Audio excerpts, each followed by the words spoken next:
नमस्कार. संस्कृत टीचर या चॅनलमध्ये तुम्हा सर्वांचं पुन्हा एकदा खूप खूप स्वागत. माझं नाव आहे सोनाली जाधव.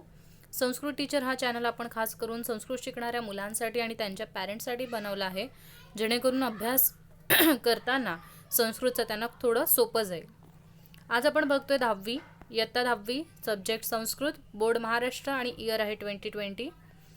सो सुक्तीसुद्धा आज आपण बघणार आहोत. तृतीय पाठ, कारण ह्याच्या आधीचे 2 पाठ आपले झालेले आहेत. ओके, सो बघा, पहिलं इंट्रोडक्शन आहे ह्या ग्रे कलरच्या बॉक्समध्ये. सुक्तयः नाम सुवचनानी, म्हणजे सुक्त. सुक्त म्हणजेच काय, सुक्ती सुधामधला जो सुक्ती शब्द आहे तो म्हणजे सुक्ती. ओके, आणि सुक्तीचं अनेक वचन होतं सुक्तयः. आणि हे सुक्तयः म्हणजेच काय, तर याचा अर्थ होतो चांगली वचने. ओके, आणि सुधा, सुक्तीचा अर्थ तुम्हाला कळाला की चांगली वचने, चांगलं बोलणं. आणि सुधा या शब्दाचा अर्थ काय होतो, तर अमृत, म्हणजे आपलं जे चांगलं बोलणं असतं ते अमृताप्रमाणे असतं. पुढचं आहे सुक्तीनाम पठनेन वाक्चातुर्यम वर्धते. म्हणजे सुक्तीनाम म्हणजे या सुक्तींचा जर तुम्ही अभ्यास केला, सुक्तीसुधांचा जर अभ्यास केला तर तुमचं बोलण्याचं चातुर्य वाढतं. वाक याचा अर्थ होतो बोलणे. ओके, इथे संधी आहे वाक्चातुर्य. सुक्तीनाम प्रयोगः लेखने भाषणे च प्रभावम जनयती. म्हणजेच या सुक्तींचा जर तुम्ही प्रयोग केलात, म्हणजे त्यांचा जर वापर केलात कशामध्ये, तुमच्या लेखनामध्ये. म्हणजे फॉर एक्झाम्पल तुम्ही निबंध लिहिताय आणि त्याच्यामध्ये संस्कृतची एखादी ओळ लिहिलीत, किंवा भाषणामध्ये जर संस्कृतची एखादी ओळ तुम्ही बोललीत, एखादी सुक्ती जर तुम्ही बोललीत, तर त्याचा प्रभाव नक्कीच सगळ्यांवर पडतो. उक्तमेव असं म्हटलं आहे की, उक्तमेव याचा अर्थ आहे की असं म्हटलं गेलं की, काय गेलंय की हा श्लोक दिलाय, त्या श्लोकचा अर्थ तुम्हाला सांगते मी. खिन्नम चापी सुभाषितेन रमते स्वीयम मनः सर्वदा. म्हणजे जर तुमचं मन खिन्न झालं असेल, जर तुमचं मन उदास झालं असेल, तर सुभाषित ऐकल्यामुळे तुम्ही त्याच्यामध्ये काय होता, रममाण होता. तुमचं मन त्या सुभाषितांमध्ये नेहमी रमतं. ओके, म्हणजे जर तुम्ही दुःखी असाल, काही कशात मन लागत नसेल तर. पुढचं सांगितलंय श्रुत्वा न्यस्य सुभाषितम खलु मनः श्रोतुम पुनर्वांछती. म्हणजे श्रुत्वा अन्नस्य, इथे परत संधी आहे. जर तुम्ही दुसऱ्याकडून सुभाषित ऐकलीत, ओके, आणि ते सुभाषित तुमचं मन एवढं तुम्हाला ती आवडतात की तुम्ही काय करता, मनः, तुमचं जे मन आहे ते श्रोतुम पुनर्वांछती, म्हणजे तुम्हाला ती पुन्हा पुन्हा ऐकावीशी वाटतात. तुमचं मन तसं करतं की तुम्हाला पुन्हा पुन्हा ती ऐकावीत असं वाटतं. अज्ञानम ज्ञानवतो उप्यमनेन ही वशीकर्तुम समर्थो भवेत. याचा अर्थ असा होतो की जे तुमचं अज्ञान आहे, ओके, कारण सुभाषित आणि सुक्तीसुद्धा हे तुमचं ज्ञान वाढवण्याचं कार्य करतात. सो जर तुम्ही अज्ञान असाल तर तुम्ही काय व्हाल, ज्ञानी व्हाल. ओके, म्हणजेच तुम्ही अज्ञानातून ज्ञानी व्हाल, किंवा अज्ञानी असाल तर ज्ञानी पुरुषाला तुम्ही वशमध्ये कराल, म्हणजे तुम्ही ज्ञान अर्जन कराल. ओके, ज्ञान ग्रहण कराल सुभाषित वाचल्यामुळे. त्याच्यानंतर चौथी ओळ आहे जी बोल्ड अक्षरात लिहिलेली आहे. ते जास्त करून सर्रास खूप भाषणांमध्ये आणि लेखनामध्ये वापरली जाते. आणि ह्या सगळ्या सुभाषितांच्या आणि सुक्तीसुधांच्या फायद्यामुळेच कर्तव्यो हि सुभाषितस्य मनुजैरावश्यकः संग्रह. आणि म्हणूनच माणसांनी ह्या ज्या सुभाषितांचा काय केला पाहिजे, संग्रह करणं खूप आवश्यक आहे, कारण या सुभाषितांचे भरपूर फायदे आहेत. जसं तुम्ही एखाद्या आवडत्या हिरो हिरोईनचे फोटो जमा करता, त्यांचा संग्रह जमा करता, तसंच तुम्हाला जी चांगली वचनं आहेत, ओके, चांगली सुभाषित माला आहे किंवा चांगले श्लोक आहेत, त्याचा संग्रह केला पाहिजे. ज्याला आजकालच्या जमान्यामध्ये जर आपण पाश्चिमात्य संस्कृती बघितली, तिला अफर्मेशन आपण म्हणतो. ओके, भरपूर जण सकाळी सकाळी उठल्यावर अफर्मेशन ठरलेली वाचतात, ज्याच्यामुळे तुम्हाला खूप पूर्ण दिवसभर फ्रेश वाटतं, उत्साही वाटतं. तसंच हे श्लोक आहेत आपले इंडियन कल्चरनुसार, जे वाचल्याने आपल्याला सत्सक विवेक बुद्धी होते. ओके, आणि आपण पूर्ण दिवसभर त्याप्रमाणे कार्य करतो. पुढे बघूया आपण. पहिला जो श्लोक आहे तो, विद्या नाम नरस्य रूपम अधिकम प्रच्छन्न गुप्तम धनम.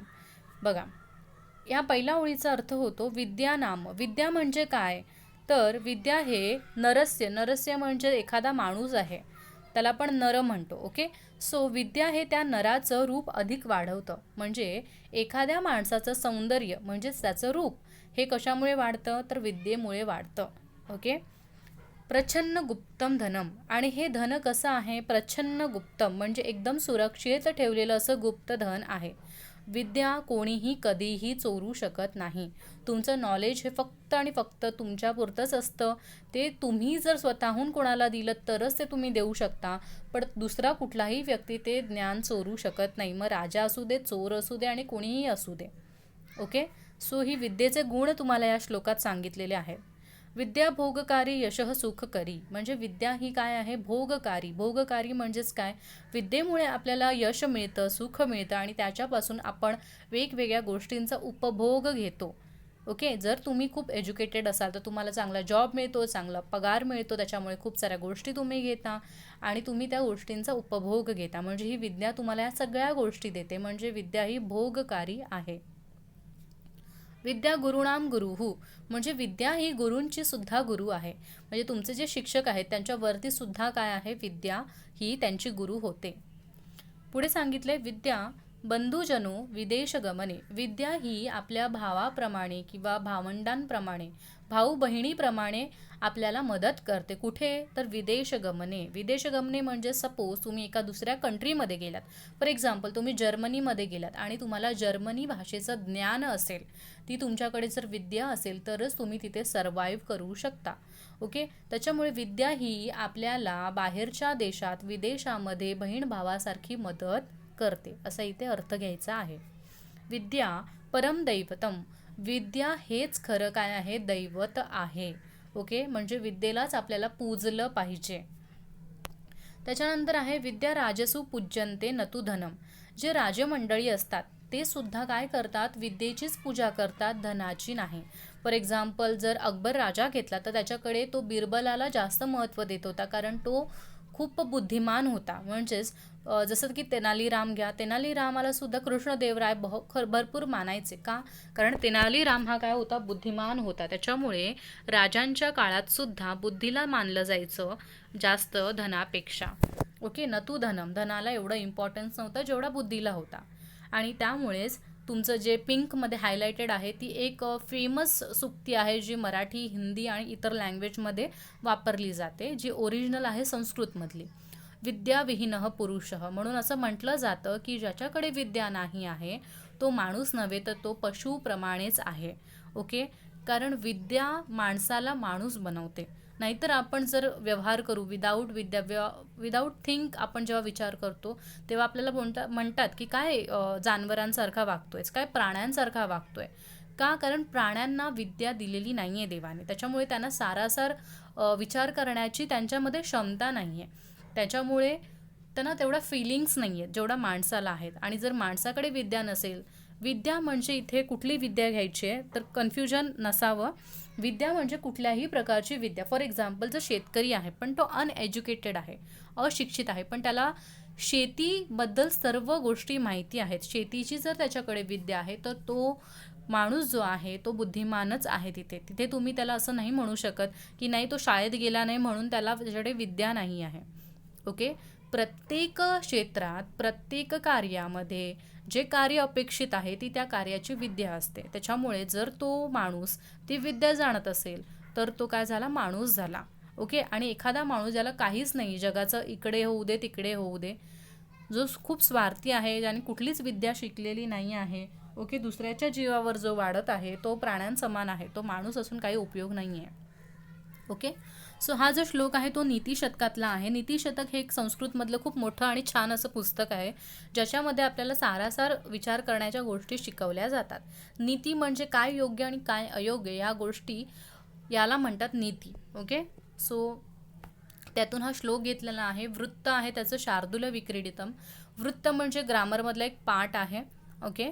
व्याकरणातला हा एक भाग आहे आणि त्याचे प्रकार पडतात, जसं की हा शार्दूल विक्रीडित आहे. वृत्त म्हणजे बेसिकली काय असतं तर एखादी कविता किंवा एखादा धडा कसा रचला गेला पाहिजे, कसा लिहिला गेला पाहिजे, त्याचं व्याकरण म्हणजे वृत्त. ओके. पुढे इथे तुम्हाला दिलेले आहे संधी. ते तुम्ही संधी विग्रह करून सुद्धा वाचू शकता तुम्ही श्लोक, किंवा असंही वाचू शकता. इथे दिलेला आहे अन्वय. अन्वय याचा अर्थ काय असतो तर बघा, कविता नेहमी कधी सरळ सरळ लिहिली जात नाही. कधी कवितेचा पहिला शब्द आणि शेवटचा शब्द म्हणजे बाजूचा शब्द, एक मिनटं क्लिअर करते. बघा, कविता कधी कधी व्यवस्थित लिहिलेली नसते. म्हणजे पहिली ओळीच्या नंतर डायरेक्टली चौथी ओळ अपेक्षित असते तिथे. ओके, म्हणजे सगळा चढता क्रम उतरता क्रम असा तिचा विस्कळीत झालेला असतो. मग ते आपल्याला समजत नाही आणि ते समजून देण्यासाठी संस्कृतमध्ये अन्वय दिलेला असतो की एखादं रूप जर पुढे मागे गेलं तर ते क्रमाक्रमाने व्यवस्थित पद्धतीने लावण्याचं काम अन्वय करतं. पण तुम्हाला पाठ करताना म्हणजे एक्झामसाठी तुम्हाला काय करायचं आहे, मेन जी सुभाषितमाला किंवा जो मेन श्लोक असतो सुक्तीसुधेचा तोच तुम्हाला पाठ करायचा असतो. ओके, दुसरा श्लोक बघूया. वृत्त आहे हिचे वसंत तिलका. ओके, निंदन्तु नीती निपुणा यदी वा स्तुवन्तु. ओके, निंदा करणं म्हणजे माहिती आहे तुम्हाला, निंदा करणं म्हणजे एखाद्याच्या चुका काढणं, एखाद्याला टोमणे मारणं, एखाद्याबद्दल वाईट बोलणं. आणि स्तवन्तु म्हणजे एखाद्याची स्तुती करणं, त्याच्याबद्दल खूप छान छान बोलणं. हे मधल्या ओळीचा अर्थ घेऊया आपण. नीती निपुणा. ओके, नीती म्हणजे मी तुम्हाला सांगितलं, नीती बघा, जसं अर्थशास्त्र तुम्हाला माहिती आहे ऐकून. अर्थशास्त्र म्हणजेच काय, इकॉनॉमिक्स म्हणजेच काय, जिथे अर्थाचा विचार केला जातो, अर्थाचा विचार करणारं शास्त्र म्हणून अर्थशास्त्र. अर्थ म्हणजेच काय तर पैसा. संस्कृतमध्ये पैशाला अर्थ म्हटलं जातं आणि पैशाची जपवणूक कशी करावी हे आपल्याला अर्थशास्त्र शिकवतं. ठीक आहे, तसंच नीतिशास्त्र असतं. नीतिशास्त्र म्हणजेच काय, योग्य काय अयोग्य काय हे शिकवणारं जे शास्त्र असतं ते नीतिशास्त्र असतं. ओके, जज करणं हे कशाच्या आधारावर, तर नीतिशास्त्र. ओके, सो या नीतिशास्त्रामध्ये जो निपुण असतो म्हणजे ज्याला सारासार विचार करता येतो, त्याला योग्य अयोग्य ठाऊक आहे, तो त्याच्यामध्ये खूप मास्टर आहे, तर अशा माणसाला त्याची कोणी निंदा करू दे किंवा त्याची कोणी स्तुती करू दे, त्याला त्याचा काही फरक पडत नाही. कारण तुम्हाला ही जगाची रीत आहे, हे तुम्हाला माहितीच आहे की कुछ तो लोग कहेंगे लोगों का काम है कहना. हे त्याला खूप चांगल्या पद्धतीने माहीत असतं. त्याच्यामुळे तो जगाची चिंता करत नाही की हा माझी तारीफ करतोय तर हा माझा जवळचा, हा मला टोमणे मारतो तर हा माझा लांबचा. असं त्याच्या डोक्यामध्ये काही चालत नाही, जे सामान्य माणसाच्या डोक्यात चालतं. कारण त्याला माहिती आहे, त्याने नीतिशास्त्राचा अभ्यास केला, त्याला माहिती आहे की मी जे कार्य करेन त्याच्यामुळेच मला माहिती आहे की मी चांगला आहे की वाईट आहे. जगाने सांगण्याची तिथे गरज नाही. बघा, आपण आपल्याला खूप चांगल्या पद्धतीने ओळखत असतो. फक्त प्रश्न एवढाच असतो की आपण ते ॲक्सेप्ट करायचं किंवा नाही. दुसऱ्यांनी येऊन ते बोलण्याची काही गरज नसते, आपल्याला आपलं सगळं कळतं. ओके, पुढे आहे लक्ष्मी समाविशतु गच्छतु वा यथेष्टम. लक्ष्मी समाविशतु म्हणजे येणं. आपण बोलतो ना या गोष्टींचा यादीमध्ये समावेश कर म्हणजेच काय, याचा अर्थ काय होतो, येणे. तर ह्या माणसासाठी, हा जो नीतिनिपुण असा माणूस आहे, खूप ग्रेट जो असा माणूस आहे नीतिशास्त्रामध्ये, त्याला लक्ष्मी येऊ दे किंवा गच्छतु म्हणजे किंवा जाऊ दे, वा यथेष्टम म्हणजे इष्ट म्हणजेच काय, इष्ट या शब्दाचा इथे यथेष्टम संधी आहे. सो इष्ट म्हणजे इच्छा. लक्ष्मी ही तिच्या इच्छेनुसार येऊ दे किंवा जाऊ दे, त्याला त्याही गोष्टींचा फरक नसतो. ओके, जर तुम्ही ना हुशार आणि ज्ञानी माणसं बघाल तर तुम्हाला एक गोष्ट ऑब्झर्वेशनमध्ये येईल की त्यांना पैशाचं काही लेणं देणं नसतं. ओके, म्हणजे पैसा त्यांच्यासाठी क्षुल्लक असतो. कारण पैसा ही अशी गोष्ट आहे, लक्ष्मी ही अशी गोष्ट आहे जे आज आहे आणि उद्या नाही आहे.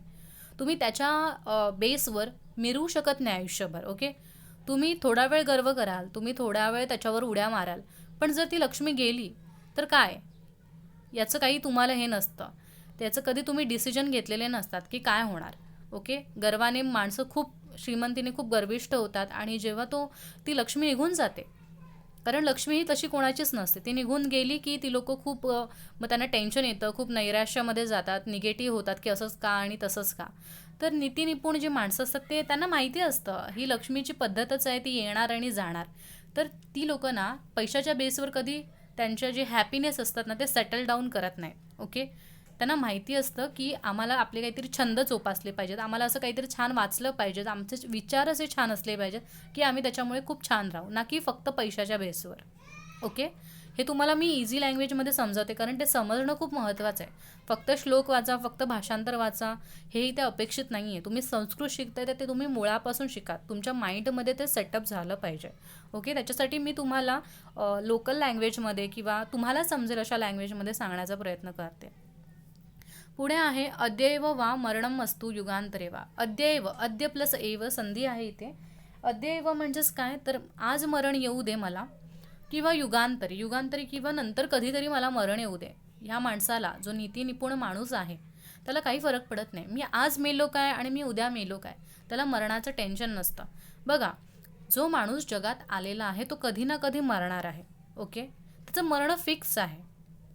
त्याच्यामुळे उगाच उगाच त्या गोष्टीमध्ये अडकण्याची काही गरज नाही आहे. तुम्ही काय जास्त विचार केला की नाही नाही बाबा मला मरायचं नाही, मला मरायचं नाही, असं तुम्ही कितीही विचार करा, कितीही वेळ वाया घालवा, तुमची वेळ येणार तेव्हा तुम्ही मरणारच आहात. ओके, त्याच्यामुळे नीतिनिपुण माणसांना या गोष्टीचा फरक पडत नाही की आज मी मरणार आहे की उद्या मी मरणार आहे. कारण त्याला जे त्याचं कार्य करायचं आहे ते तो करतो. ठीक आहे. आणि अशी जी माणसं असतात, अशी जी चांगली माणसं असतात, म्हणून आपल्याला सांगतात ना की चांगली पुस्तकं वाचा, चांगले विचार ठेवा. कारण मग आपण ह्या क्षुल्लक गोष्टींचा, हा पैसा असो नसू दे, लोक मला काय बोलतायत किंवा त्याच्यानंतर मरण येणार आहे, जन्म असं, ह्या गोष्टीमध्ये ते लोक अडकत नाही. ओके, त्यांचे माइंड सेटअप, माइंड त्यांचं क्लिअर झालेलं असतं की त्यांना लाईफमध्ये काय टार्गेट करायचं आहे. ठीक आहे. सो अशी जी माणसं असतात त्यांना धीर पुरुष म्हणतात. जसं की राम होता, त्याला माहिती होतं त्याला आयुष्यात काय करायचं होतं. ठीक आहे. सो हे जे धीर पुरुष असतात, जे चांगले पुरुष असतात, पुरुष याचा अर्थ इथे असं घेऊ नका की स्त्रिया नाहीत. ओके, पुरुष म्हणजे मी एक मानव जात सांगते, त्याच्यामध्ये स्त्रिया पुरुष दोन्ही आले, लहान मुलं सगळे सगळे मानव जाती त्याच्यामध्ये येत आहेत. ओके, आता कोणी बोलाल की नाही हे पुरुषांबद्दलच आहे. सो अशी ही नीती निपुण जी लोक असतात ती त्यांच्या न्याय पथावर, न्याय म्हणजे त्यांना माहिती असतं ना की काय बरोबर आणि काय चुकीचं, त्याच्यामुळे ते त्यांच्या रस्त्यावर त्यांचा जो डिसाइडेड रूट असतो त्याच्यावर ते सतत चालत असतात. प्रविचलंती, प्रविचलंती म्हणजे ते कधीच त्यांच्या मार्गावरून विचलित होत नाही, त्यांचं मन कधी इकडे तिकडे जात नाही. ओके, कधी तळ्यात कधी मळ्यात अशी कंडिशन त्यांची नसते. त्यांना माहिती आहे मला काय करायचं आहे आणि त्याच पद्धतीने त्या त्यांच्या मार्गावर न हलता, न विचार भग्न होता ते लोक सरळ सरळ त्यांचा प्रवास करतात. ओके, सो नीती निपुण माणसाबद्दल हे सगळं सांगितलेलं आहे आणि आपणही तसं वागलं पाहिजे. त्याच्यासाठी नीतिशास्त्राची पुस्तकं वाचा. आणि हा सुद्धा श्लोक नीतिशतकामधलाच आहे. नीतिशतक हे खूप छान संस्कृतमधलं पुस्तक आहे, त्याच्या भरपूर आवृत्त्या निघालेल्या आहेत, एडिशन्स आहेत. सो तुम्हाला कधी मिळालं तर तुम्ही ते वाचा. पुढे आहे पंचतंत्रामधला हा एक श्लोक आहे. आत्मनो मुखदोषेण बध्यन्ते शुकसारिकाः. ओके, आत्म म्हणजे स्वतः. ओके, आपण आत्मा हा शब्द तुम्ही ऐकून असाल. आत्मा कुठे असतो? आत्मा आपल्या शरीराच्या बाहेर असतो की आतमध्ये असतो? आत असतो. आत्मन या शब्दाचा अर्थ होतो की आपण स्वतः. ओके, सो आत्मनो मुखदोषेण म्हणजे आपल्या स्वतःच्या मुखाच्या दोषामुळे, मुखदोषेण म्हणजे मुख म्हणजेच काय, तोंड, आपल्या स्वतःच्या तोंडाच्या दोषामुळे बध्यन्ते शुकसारिका, बध्यन्ते म्हणजे बंधनात पडतात. कोण बंधनात पडतात? शुक आणि सारिका. शुक म्हणजे पोपट, सारिका म्हणजे मैना. कारण बघा पोपटचा आवाज असतो, शुक म्हणजे पोपटाचा आवाज असतो, त्याच्यामुळे शिकारी लगेच ओळखतो की पोपट कुठे आणि त्याला बंधनात टाकतो, त्याला पकडतो तो. आणि सारिका म्हणजे मैना, मैनाचा सुद्धा आवाज असतो, त्याच्यामुळे तिच्या आवाजाने सुद्धा तिला लगेच ओळखलं जातं. आणि ही लोक नेहमी बडबड करत असतात, बोलत असतात, यांचा चिवचिवाट असतो सगळीकडे. त्याच्यामुळे स्वतःच्याच मुखाच्या दोषामुळे ही लोक पारधी जो असतो, पारधी म्हणजेच काय माहिती आहे ना, जो पकडतो पक्ष्यांना. सो ती लोक काय करतात, तो हंटर असतो, तो ह्यांना स्वतःच्याच आवाजामुळे, त्यांच्या स्वतःच्या आवाजाच्या दोषामुळे ते दोघं जण पकडले जातात. बकास तत्र न बध्यन्ते. बक म्हणजे काय? बगळा. बगळा तुम्हाला कधी बघितलं की बगळा ओरडतोय? कधीच नाही. बगळा हा अत्यंत शांत असा पक्षी असतो आणि तो नेहमीच शांत असतो. त्याच्यामुळे बगळा हा कधीच पकडला जात नाही. का पकडला जात नाही? मौनम सर्वार्थ साधनम. कारण मौन हे त्याचं साधन आहे. आणि जो माणूस मौन जास्त वेळ राहतो, जो माणूस कमी बोलतो, ओके, तो सगळ्यात जास्त जगतो असं म्हणतात. ओके, सो त्याच्यामुळे इथे तुम्हाला काय सांगितलेलं ह्या पंचतंत्राच्या श्लोकमध्ये की शांत असणं ना हे खूप भल्याचं काम आहे. त्याच्यामुळे निरर्थक जे बडबड करत राहतात सतत कुठल्या ना कुठल्या गोष्टी काढून त्याच्यावर चर्चा करत राहणार, कोणाबद्दल वाईट साईड बोलणार, तर ह्या माणसांचं जगात काही होऊ शकत नाही. कारण त्यांच्या मुखामध्ये म्हणजे त्यांच्या तोंडावर त्यांचं कंट्रोल नसतं. ओके, आणि तसंच पोपटाचं आणि मैनेचं आहे आणि म्हणून ते सतत अडकले जातात कुठल्या ना कुठल्या गोष्टीमध्ये. तर याचं हिडन मिनिंग हा लक्षात ठेवायचं की तुम्हाला पोपटासारखं आणि मैनासारखं नाही बनायचं आहे. जिथे योग्य आहे, जिथे गरज आहे तिथे तेवढंच बोला आणि तेवढंच इनफ आहे. जर समोरच्याला तुमचा मुद्दा कळत नसेल तर तुम्ही सोडून द्या तो विषय तिथल्या तिथे. ओके, कारण काही फरक नाही पडत आहे. त्याला 2 वाक्य बोलून जिथे कळणार नाही तिथे 1000 वाक्य बोलून सुद्धा काही कळणार नाही. ओके, त्याच्यामुळे बगड्यासारखं तुम्ही जेवढं शांत राहाल तेवढी तुमची मनःशांती शांत राहते, तुम्ही शांत राहता तुमच्या आयुष्यामध्ये. तर बगड्याचा हा गुण घ्यायला इथे तुम्हाला सांगितलेला आहे. बघा किती छान छान गोष्टी आपल्याला संस्कृतच्या सुक्तीसुद्धा शिकवतात, सुभाषित माला शिकवतात आणि म्हणूनच त्या गोष्टी ऐकायच्या. पुढे जाऊया. वृत्त आहे इथे शिखरिणी. इथे वृत्त कुठलं होतं? अनुष्टुभ होतं. ओके, हे लक्षात ठेवत जा जरा. आता इथे तुम्हाला हा जो श्लोक आहे, ओके, तो सूर्याबद्दल आहे की तो आपल्या लाईफमध्ये किती इम्पॉर्टंट आहे आणि त्याच्याकडून काय शिकलं पाहिजे. ठीक आहे, श्लोकाचा अर्थ सांगूया आपण. रथस्थैक्यम चक्रम.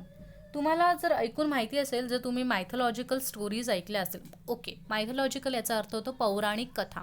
ओके, सो पौराणिक कथा जर तुम्ही ऐकल्या असतील तर तुम्हाला माहिती असेल की सूर्य जो असतो त्याचा रथ असतो, त्याला 7 घोडे असतात. सूर्याच्या रथाला एकच चाक असतं आणि सूर्याचा जो सारथी असतो, म्हणजे सूर्याचा रथ जो चालवणारा सारथी, जो पर्सन रथ चालवतो त्याला सारथी म्हणतात.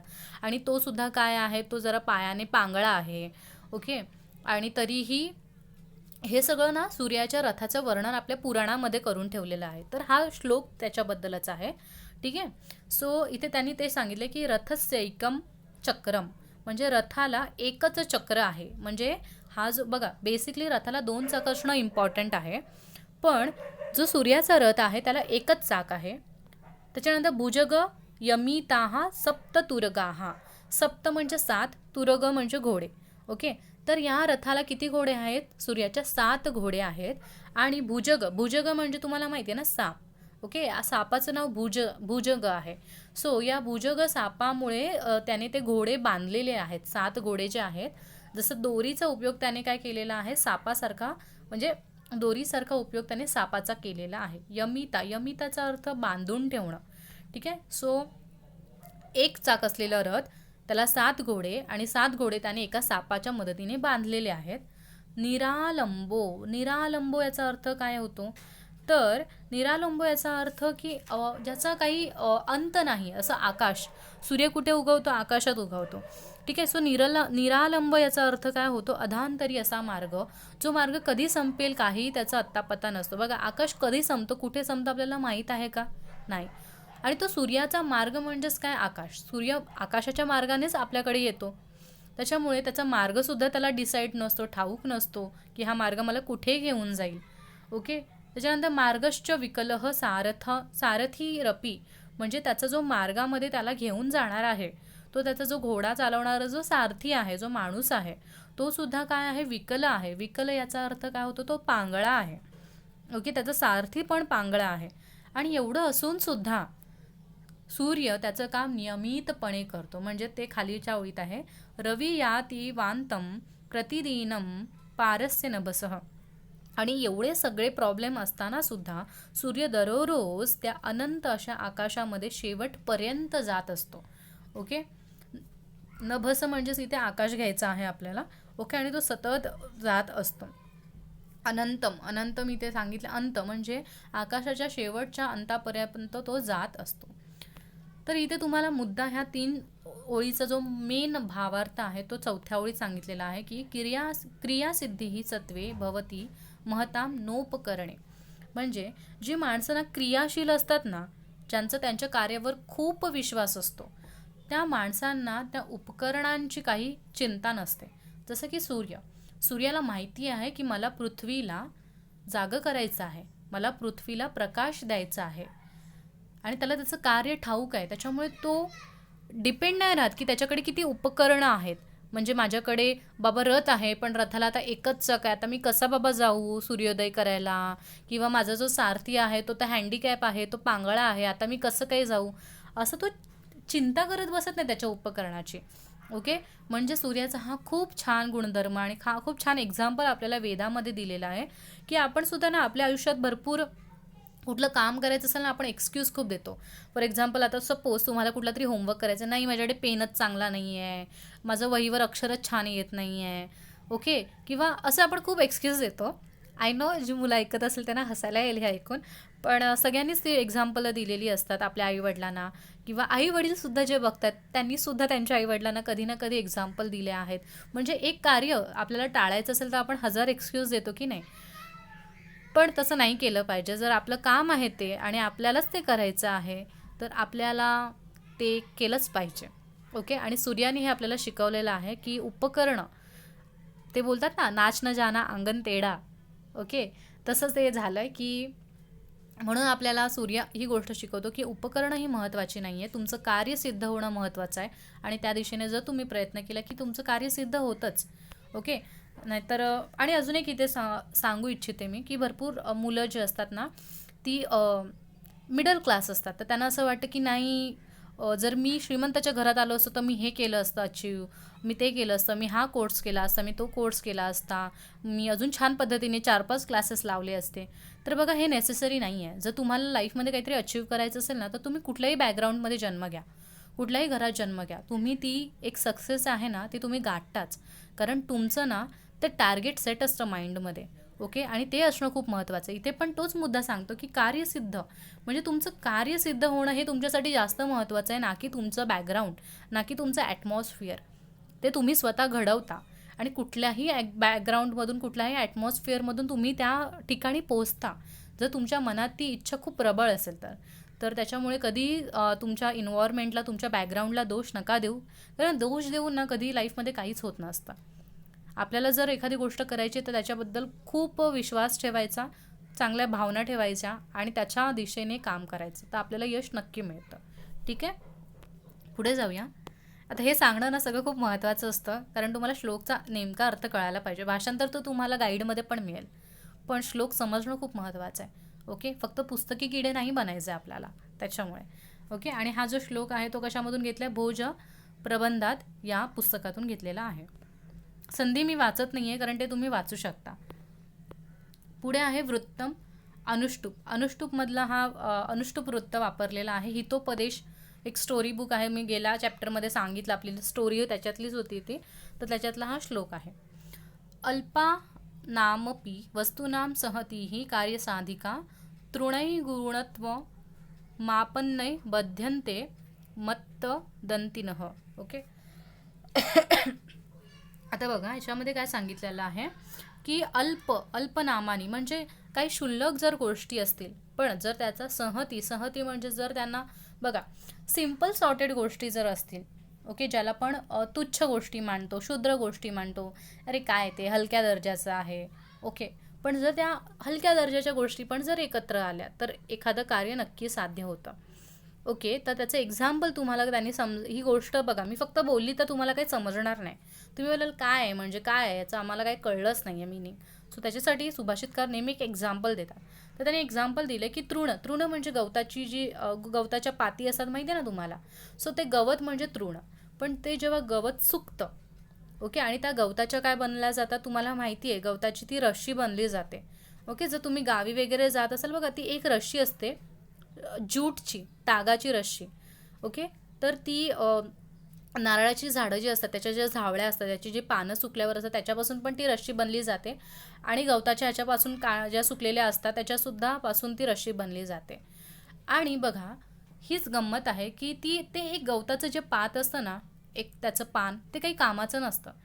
पण जेव्हा भरपूर सारी गवताची पाती आपण एकत्र करतो आणि ती रश्शी बांधतो, तर त्या सगळ्या रश्शीचं, त्या रश्शीपासून आपण पूर्ण एका मदमत्य हत्तीला सुद्धा बांधू शकतो. त्याच्यामुळे एकजूट खूप महत्त्वाची आहे. ओके, त्याच्यामुळे हा आता तुम्हाला कॉन्सेप्ट कळाला असेल वरच्या ओळीचा, की एखादी क्षुद्र जरी गोष्ट असेल, एखादी हलक्या दर्जाची सुद्धा गोष्ट असेल, पण जर आपण त्या गोष्टीचं एकत्रीकरण केलं तर आपण सगळ्यात मोठ्या गोष्टींना सुद्धा त्या गोष्टीने काय करू शकतो, हरवू शकतो. ज्याप्रमाणे एखाद्या गवताच्या साधं गवत असतं, पण त्याच्यापासून जर रश्शी बनवली तर ती रश्शी त्या भल्या मोठ्या हत्तीला सुद्धा बांधून ठेवायचं कार्य करते. त्याच्यामुळे कोणीही कधी कुठल्याही गोष्टीला कमी समजू नये.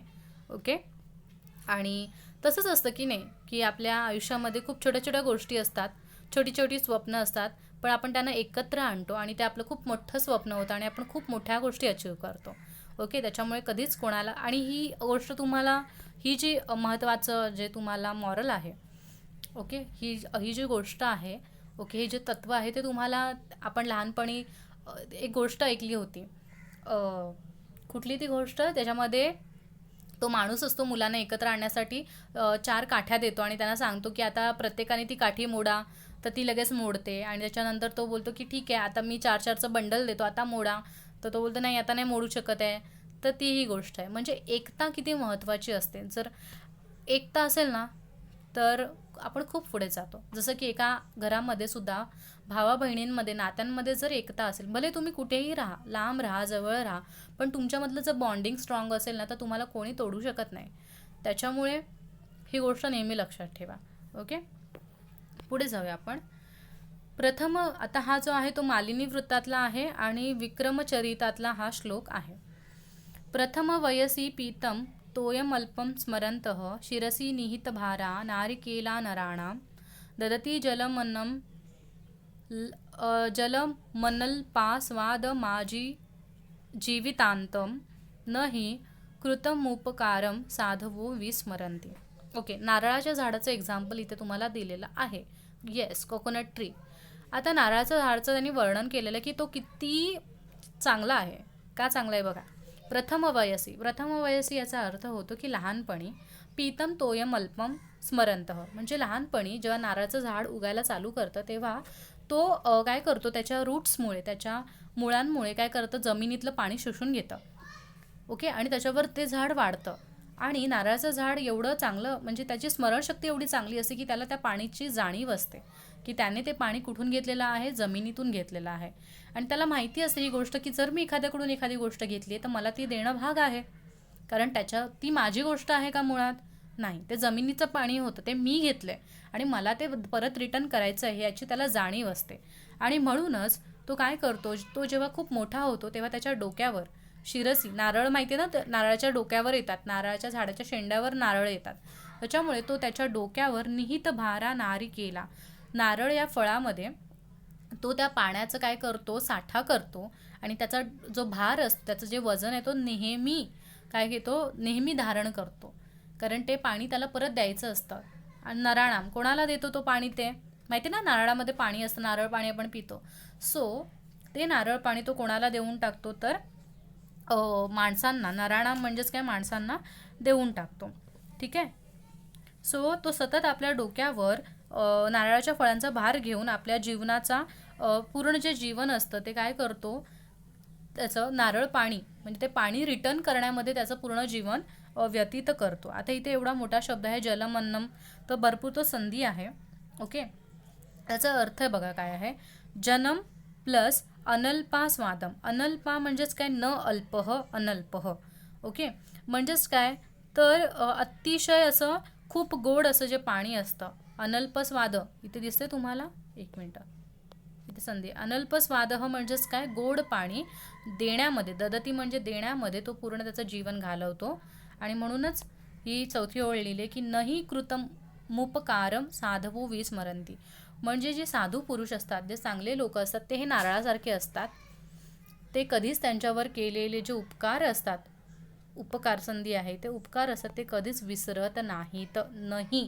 नाही म्हणजे कधीच विसरत नाही. बघा, ते नारळ लहान असतं, बिचारं ते झाड असतं, बेबी प्लांट असतं, त्याला काय माहिती की त्याने कुठून पाणी घेतलं आणि काय घेतलंय, पण ते लक्षात ठेवतं आणि ते नंतर पाणी रिटर्न करून देतं. म्हणजे लहान मुलं, साधू जी पुरुष असतात, साधू पुरुष म्हणजे काय, तुम्हाला तो भगवे कपडे घातलेला आणि रुद्राक्षाची माळ घेतलेला असा साधू नाही.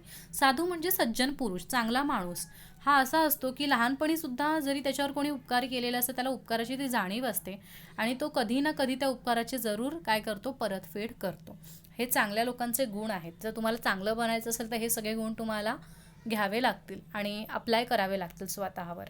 ओके, सो शेवटचा श्लोक आहे आपला, अनुष्टुप छंदातला आहे आणि हास्योक्ती म्हणजे हा एक जोक आहे. ओके, सो बघूया काय जोक आहे.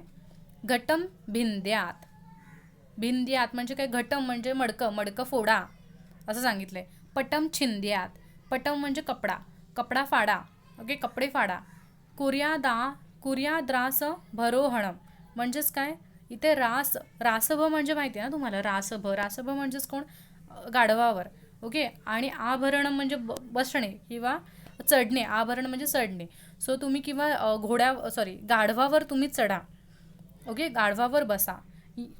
येन केन प्रकारेण प्रसिद्ध पुरुषो भवेत. आणि येन केन प्रकारेण म्हणजे कशाही प्रकारे, कोणत्या ना कोणत्या प्रकारे तुम्ही काय व्हा, एकदाचे प्रसिद्ध पुरुष बना. आता तुम्ही बोलेल याच्यात जोक काय, तर तुम्हाला मी सांगते जोक काय. बघा, तुम्हाला माहिती आहे प्रसिद्ध होण्यासाठी आपल्याला खूप चांगलं असं महान कार्य करावं लागतं, तेव्हा आपण प्रसिद्ध होतो. जसं की महात्मा गांधी, शिवाजी महाराज, लोकमान्य टिळक, APJ अब्दुल कलाम हे खूप चांगलं काम करतात. आणि तुम्हाला माहिती आहे खूप चांगलं काम करायचं म्हणजे खूप वेळ लागतो. ओके, तेव्हा तुम्ही जाऊन प्रसिद्ध होतात. पण काही काही ना दुष्ट प्रवृत्तीची माणसं असतात, वाईट माणसं असतात, त्यांना पण प्रसिद्ध व्हायचं असतं.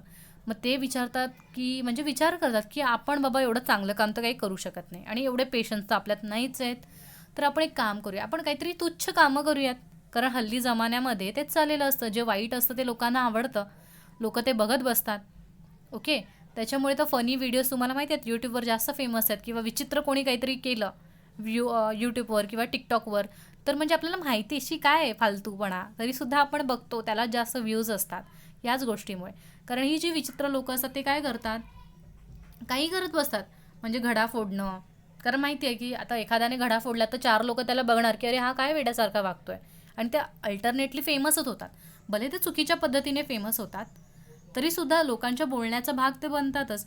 ओके, त्याच्यानंतर पटम छिंद्यात म्हणजे कपडे फाडा किंवा अशा विचित्र गोष्टी, किंवा एखादा सपोज बघा, एखादा माणूस, तुम्हाला एक लॉजिकली एक्झाम्पल सांगते. एखादा माणूस जर घोड्यावर बसला आणि एखादा माणूस जर गाढवावर बसला, तर कुठला माणूस जास्त लवकर फेमस होईल? जो गाढवावर बसलाय तो. कारण लोकांना ते अपेक्षित नसतं, आणि अपेक्षित नसणाऱ्याच त्या गोष्टी करतात कुठली माणसं, मूर्ख माणसं, का तर प्रसिद्ध होण्यासाठी. म्हणजे प्रसिद्ध होण्यासाठी कोण किती लयाला जाऊ शकतं ते या श्लोकामध्ये तुम्हाला सांगितलेलं आहे, की अशी विचित्र माणूस कुठल्याही लेवलला जाऊ शकतात. सो आय होप तुम्हाला समजलं असेल की हा श्लोक काय आहे. ओके, आणि जर तुम्हाला सुक्तीसुद्धा ही टोटली समजली असेल, तर तुम्ही काय करा, ती वाचा, ती पाठ करा. ओके, आणि जर तुम्हाला ही व्हिडिओ आवडली असेल तर लाईक करायला विसरू नका, चॅनलला सबस्क्राईब करा, आणि तुमच्या मित्रमैत्रिणी जे आहे संस्कृतच्या त्यांना ही व्हिडिओ नक्की तुम्ही शेअर करा, जेणेकरून त्यांनासुद्धा या गोष्टीचा खूप फायदा होईल. आणि सुक्तीसुद्धा ही खूप मोठी झाली, कारण ते गरजेचं आहे सगळं तुम्हाला सांगणं. भाषांतर तुम्हाला कुठूनही मिळू शकतं. ओके, पण तो मेन तुम्हाला सुभाषित माला जर समजली with the meaning, okay, with the meaning म्हणजे हिडन मीनिंग, तर तुम्हाला ती पाठ करणं खूप सोपं जाईल. कधीही नेहमी एक गोष्ट लक्षात ठेवा, पाठांतर करताना त्या गोष्टीचा अर्थ समजल्याशिवाय ते पाठ करत जाऊ नका. त्याच्यासाठी खूप वेळ जातो, खूप टाईमपास होतो, आणि ते कधीच लक्षात राहत नाही नंतर, तात्पुरतंच लक्षात राहतं. त्याच्यामुळे अर्थ समजून घ्या आणि अर्थानुसार ती वाक्य वाचा, ती ओळ वाचा, आणि तुम्हाला ते पटकन लक्षात राहतं. आणि कधीच ना ज्यांचं पाठांतर अर्थासोबत असतं त्यांना असं कधीच होत नाही, अरे बापरे पहिली ओळ काय होती, दुसरी ओळ काय होती, कारण त्यांना माहिती असतो अर्थ, आणि त्यांना अर्थानुसार त्या वेळीची ती जी ओळ असते तिची मांडणी पण माहिती असते, त्याच्यामुळे त्यांचं ते नेहमी लक्षात राहतं. सो आय होप तुम्हाला खूप सारे सजेशन आणि खूप सारं ज्ञान मी दिलेलं आहे आज, आणि आय होप तुम्हाला ते कंटाळवाणं वाटलं नसेल. आणि thank you so much for loving me, supporting me. काही डाऊट्स असेल कॉमेंट सेक्शनमध्ये जा, कॉमेंट करा. Thank you so much.